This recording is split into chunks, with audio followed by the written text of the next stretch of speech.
Hello friends, आज हम CG TET के प्रीवियस ईयर के क्वेश्चन देखेंगे। ये पेपर 2022 में हुआ था, उसको देखेंगे। हिंदी का भाग देखेंगे। सेकंड पार्ट आता है हिंदी का। 30 क्वेश्चंस होते हैं, 30 मार्क्स के। इसमें कोई भी नेगेटिव मार्किंग नहीं होती है। तो चलिए स्टार्ट करते हैं।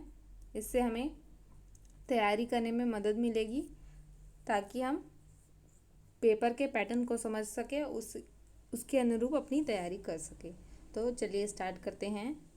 निम्नांकित में से पर्वत शब्द का पर्यायवाची शब्द है। तो क्या क्या ऑप्शन दिए हैं? अपगा। तो अपगा का अर्थ क्या होता है? नदी। ठीक है, अपगा का अर्थ होता है नदी।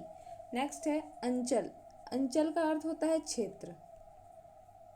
फिर तीसरा है द्रुम। द्रुम का अर्थ होता है वृक्ष। ठीक है। और वारिद है। वारिद का अर्थ होता है बादल, मेघ, जो भी बोलो, है ना।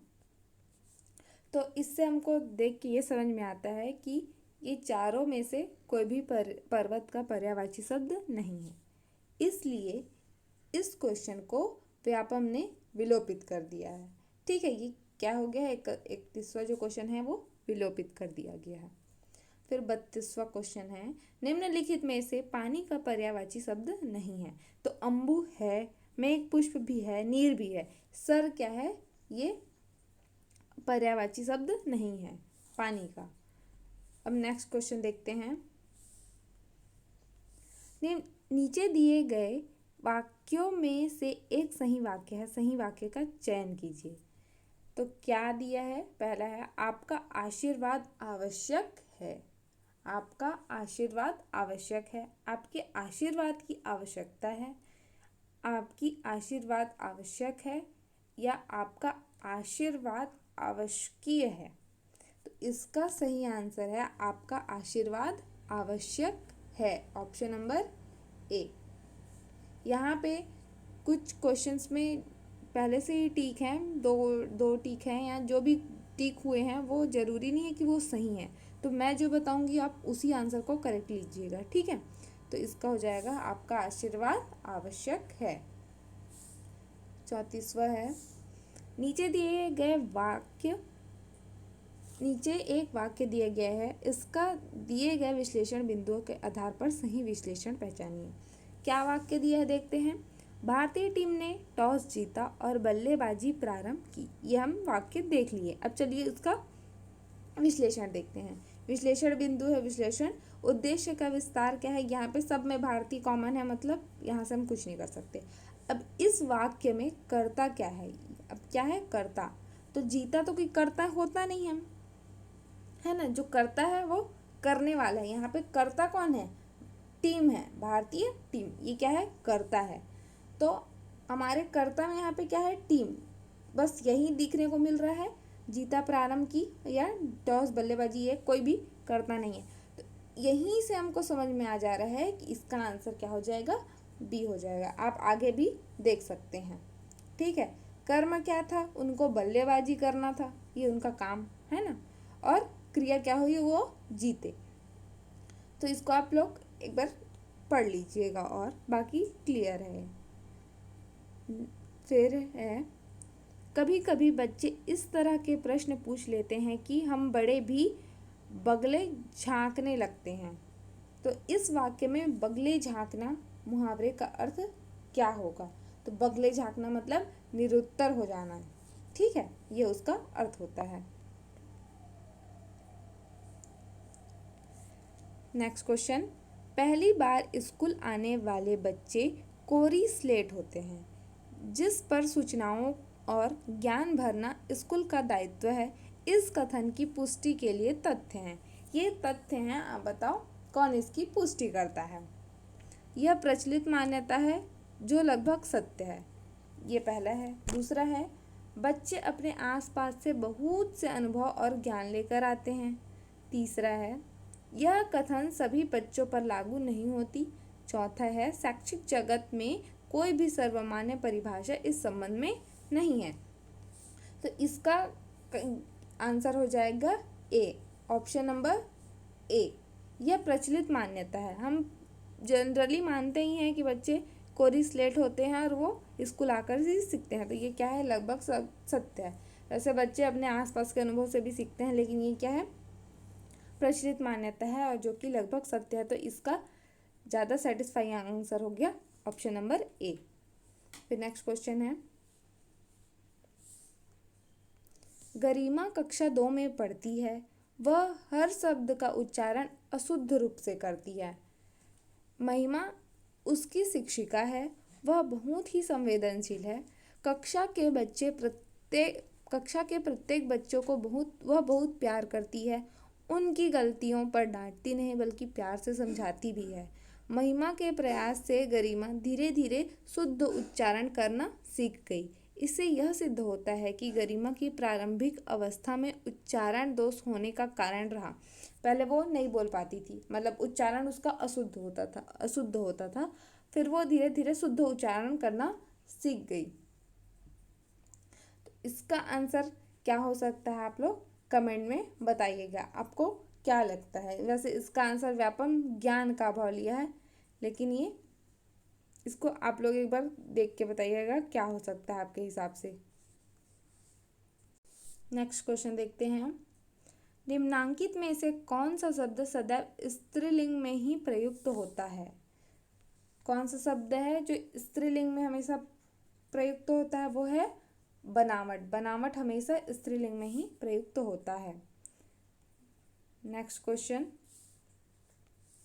किस वाक्य में विशेषण संबंधी अशुद्धि नहीं है।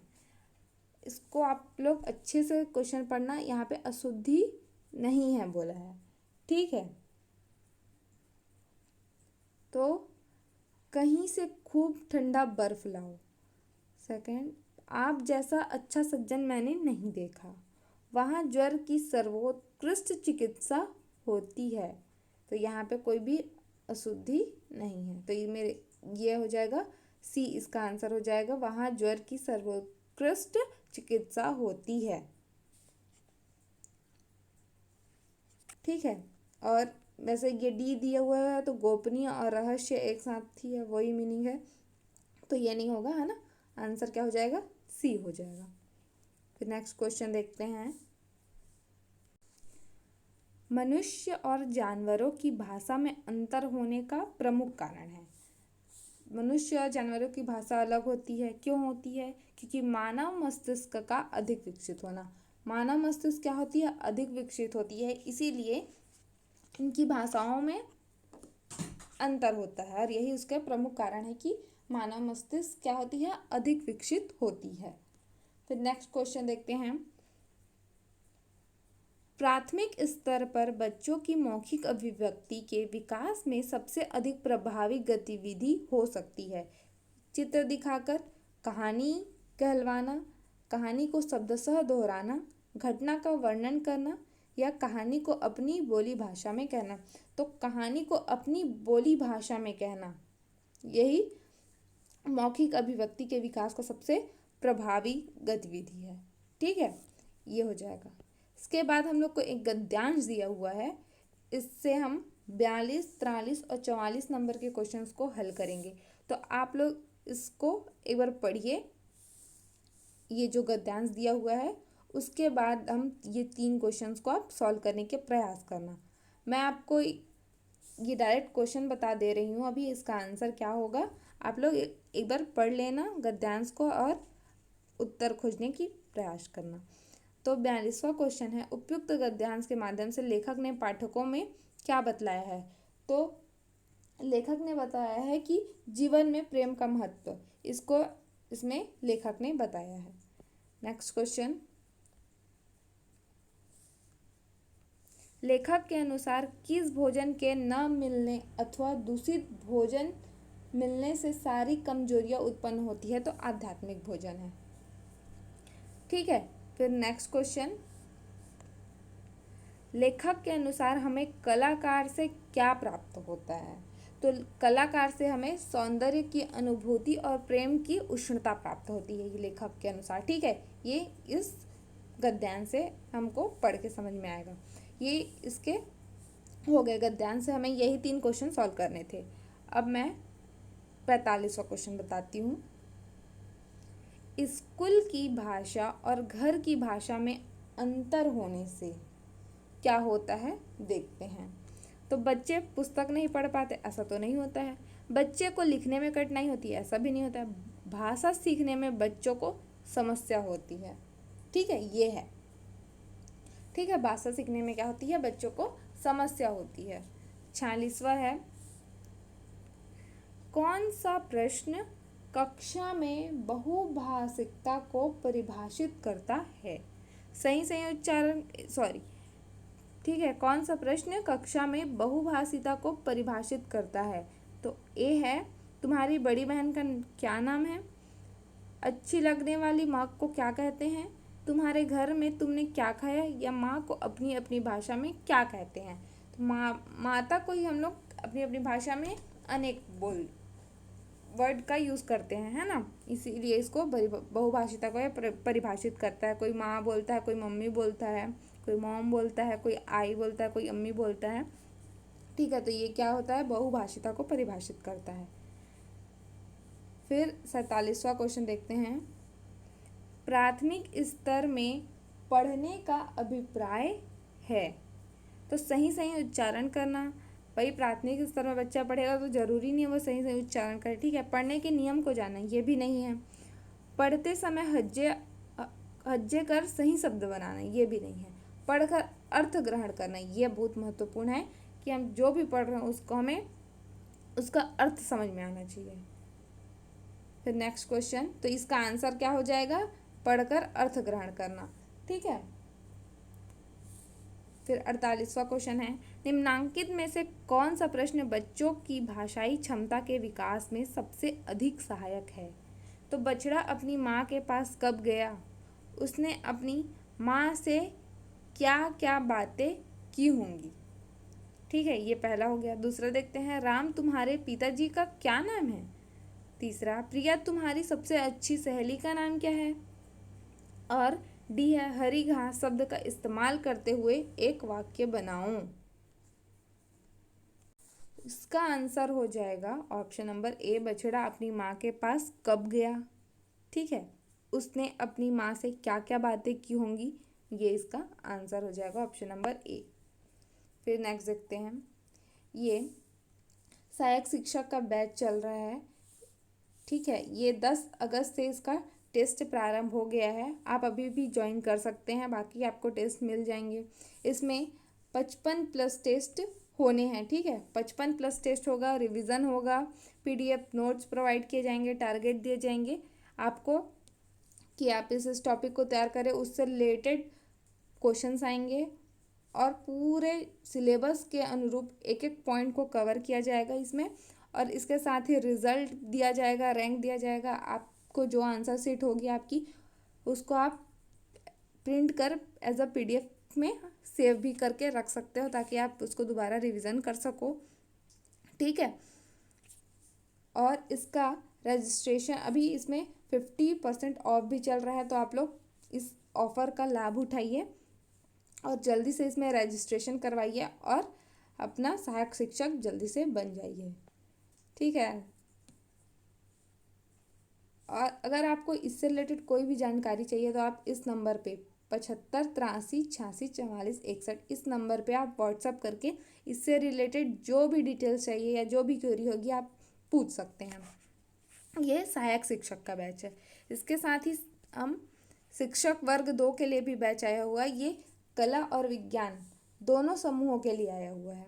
तो दोनों समूह जो भी होंगे, कला वाले या विज्ञान वाले, वो अपना समूह बताकर आप भी रजिस्ट्रेशन करवा ही लीजिए, ताकि आप भी शिक्षक बनने का मौका को न चूके।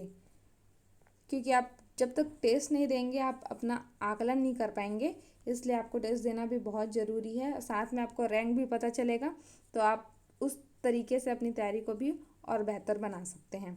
तो आपको कोई भी डिटेल्स चाहिए तो आप इस नंबर पे कांटेक्ट कर लीजिए, इस पे व्हाट्सअप कर लीजिए, आपको पूरे डिटेल्स मिल जाएंगे। अब नेक्स्ट क्वेश्चन हम लोग देखते हैं, चलिए। 49वां क्वेश्चन है, नीचे दिए गए में से सही विकल्प को चुनिए। तो देखो इसमें क्या है, जैसे कि ये हमारा आंसर हो जाएगा सी। इसमें ये कैसे आया है, तो देखो च, इसको लिए हम च, ये हलंत में है उसके लिए अ का प्रयोग किए पूरा च बनाने के लिए। फिर क, तो यहाँ पे हमको आधा का चाहिए तो ये आधा का हो गया। ठीक है, फिर नेक्स्ट क के लिए ये का, फिर उसमें ई की मात्रा, ठीक है, बड़ी ई की मात्रा चाहिए, हाँ, तो बड़ी ई लग गई, तो ये क्या हो गया, सही हो गया। तो ये हो गया सी, क्या हो गया, करेक्ट है। फिर तत्सम शब्द अपनी भाषा के मौलिक रूप में बिना किसी परिवर्तन के प्रयुक्त होते हैं, जबकि तद्भव शब्द अपना रूप बदल देते हैं। इस कथन के परिप्रेक्ष्य में अक्षत शब्द का तद्भव रूप क्या होगा, तो अक्षत शब्द का तद्भव रूप होगा अच्छत। ठीक है, तो ये हो गया आंसर आपका अच्छत। नेक्स्ट क्वेश्चन है, नीचे दिए गए शब्दों में से किस शब्द में उपसर्ग नहीं है, तो किस में उपसर्ग नहीं है, निंदा में उपसर्ग नहीं है। प्रभावपूर्ण भाषा में वाक्यांशों का अपना महत्व होता है। ये समय की बचत तो कराते ही हैं, साथ ही परिपूर्ण अर्थ के घोतक भी होते हैं। इस दृष्टि से जो कभी बूढ़ा ना हो, तो जो कभी बूढ़ा ना हो, इस वाक्यांश के लिए एक शब्द क्या होगा, अजर। जो कभी बूढ़ा ना होगा उसको क्या कहते हैं, अजर। नेक्स्ट क्वेश्चन देखते हैं, बच्चे लिखने में गलतियां करते हैं क्योंकि, अब इसमें 4 पॉइंट में से हमारा एक आंसर सही होगा, उसको देखते हैं। लिखने की गलतियां बच्चों के सीखने का प्राकृतिक हिस्सा है। ठीक है, ये सही है ना। लिखने की गलतियां बच्चों के सीखने का प्राकृतिक हिस्सा है। लिखने का ठीक अभ्यास नहीं कराया जाता है, ऐसा नहीं है। शिक्षक बच्चों के कामों का ठीक से जांच नहीं करती, ऐसा भी नहीं है। और बच्चे लिखने में उदासीन होते हैं, ऐसा कुछ नहीं है। लिखने ये सीखने के लिए प्राकृतिक हिस्सा है। ठीक है, तो इसका आंसर हो जाएगा ए, लिखने की गलतियां बच्चे के सीखने का प्राकृतिक हिस्सा है। फिर नेक्स्ट क्वेश्चन, मूल्यांकन का सही अर्थ हो सकता है। मूल्यांकन का सही अर्थ हो सकता है, क्या हो सकता है, बच्चों की व्यक्तिगत और विशेष जरूरतों को पहचानना, नहीं। बच्चों के मन में भय पैदा करना, भय तो पैदा ही नहीं करना, नहीं, ये भी नहीं हो सकता। बच्चों की कमियों को जानना, ठीक है, बच्चों की कमियों को जानना, ये हो सकता है। समाज के समक्ष शिक्षा के स्तर को प्रदर्शित करना, तो इसका राइट ऑप्शन हो जाएगा ऑप्शन नंबर सी, बच्चों की कमियों को जानना ही मूल्यांकन का सही अर्थ हो सकता है। फिर नेक्स्ट क्वेश्चन है,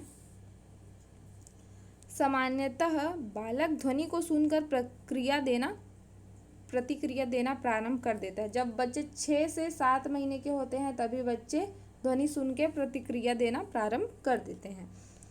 प्रारंभिक स्तर में भाषा शिक्षण का प्रमुख उद्देश्य होना चाहिए, तो क्या प्रमुख उद्देश्य होना चाहिए, बच्चों की कल्पनाशीलता और सृजनात्मक को विकसित करना, यही प्राथमिक स्तर पे भाषा शिक्षण का प्रमुख उद्देश्य होना चाहिए, ऑप्शन नंबर सी।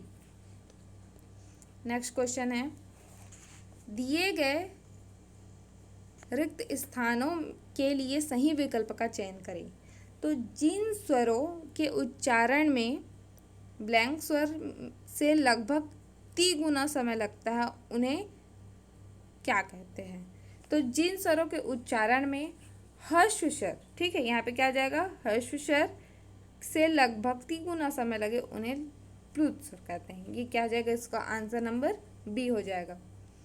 फिर है, मुख के जिस भाग से जिस वर्ण का उच्चारण होता है उसे उसका उच्चारण स्थान कहा जाता है। बताइए, उ प वर्ग का उच्चारण स्थान निम्न में से कौन सा है, तो उ का उच्चारण स्थान क्या है, ओष्ठ है। आप बोल के भी दे सकते हैं ना, क्या है उच्चारण स्थान, ओष्ठ है।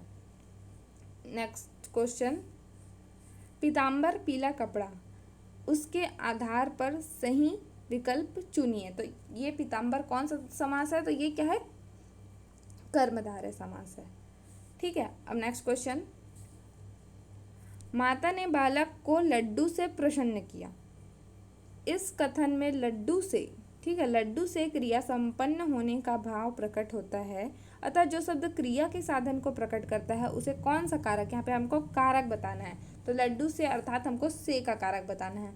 तो यहाँ पे हम देखो करण कारक, इसका ऑप्शन हो जाएगा सही, क्योंकि देखो यहाँ पे भी से का प्रयोग होता है, अपदान में भी से का प्रयोग होता है, लेकिन जो अपदान में से का प्रयोग करते हैं वो किसी से अलगाव के लिए करते हैं, अलग होने के लिए करते हैं। जैसे पेड़ से पत्ते गिरे, तो पेड़ से पत्ते क्या हो गए, अलग हो गए, उसके लिए हम आपादान कारक का प्रयोग करते हैं। लेकिन यहाँ पे अलगाव का बात नहीं है, इसीलिए हम यहाँ पे करण कारक इसका सही आंसर हो जाएगा। ठीक है, ये इसका सही आंसर हो जाएगा। तो ये हो गया आप लोग का हिंदी का। इसके बाद हम लोग गणित का भी पूरे एक एक प्रश्न आपको सॉल्व करके देंगे। ठीक है, तो आप अगर आप लोग इस बैच में जुड़ना चाहते हैं तो आप लोग एक बार कम से कम एक बार आप लोग डिटेल्स देख लीजिए व्हाट्सएप पे मैसेज करके, कि आपको इसका डिटेल्स प्राप्त हो जाएगा, क्या होता है कैसे होता है, आप इसको पूछ सकते हैं व्हाट्सएप से। Thank you.